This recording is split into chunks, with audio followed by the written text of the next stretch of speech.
Well, I can tell you it's a chilly old Sunday morning here in deepest Berkshire. Apparently a maximum of 1 degree centigrade. Not really the weather to be out bicycling, in my opinion.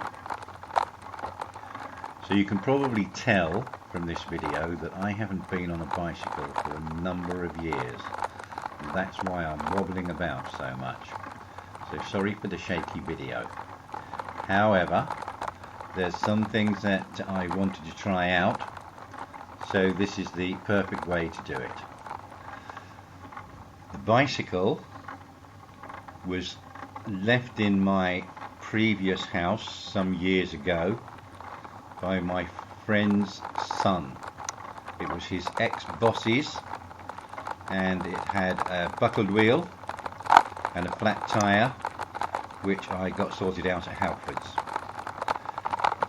So the bike has been in my ex-neighbour's workshop all of this summer since I had to leave my previous property.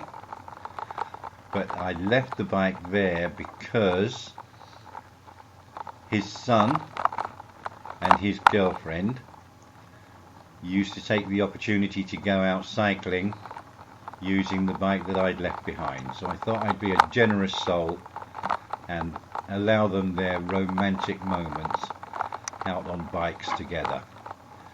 However, I retrieved it this winter and it was pretty dirty.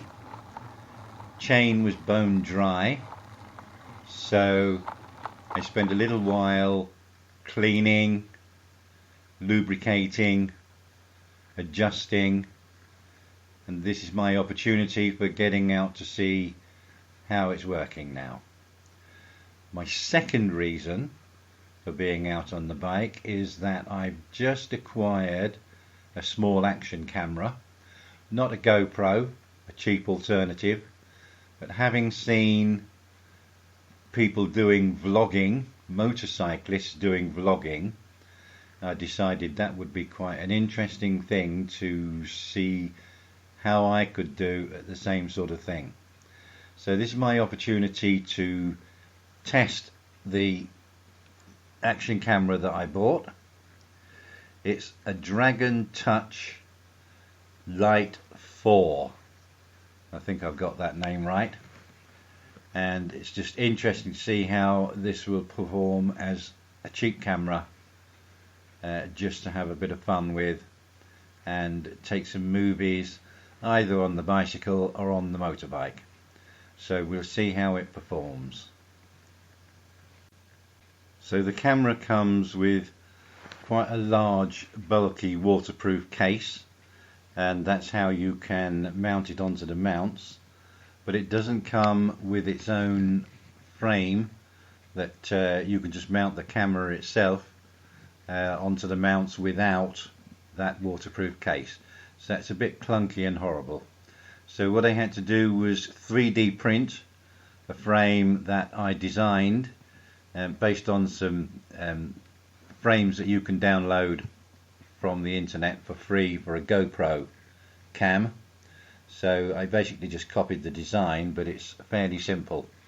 It's not a perfect fit, so a bit of rattling about of the camera inside that frame. It probably needs some kind of maybe tape just to help secure it and stop it wobbling about, but that might mean that the video is going to be a bit shaky.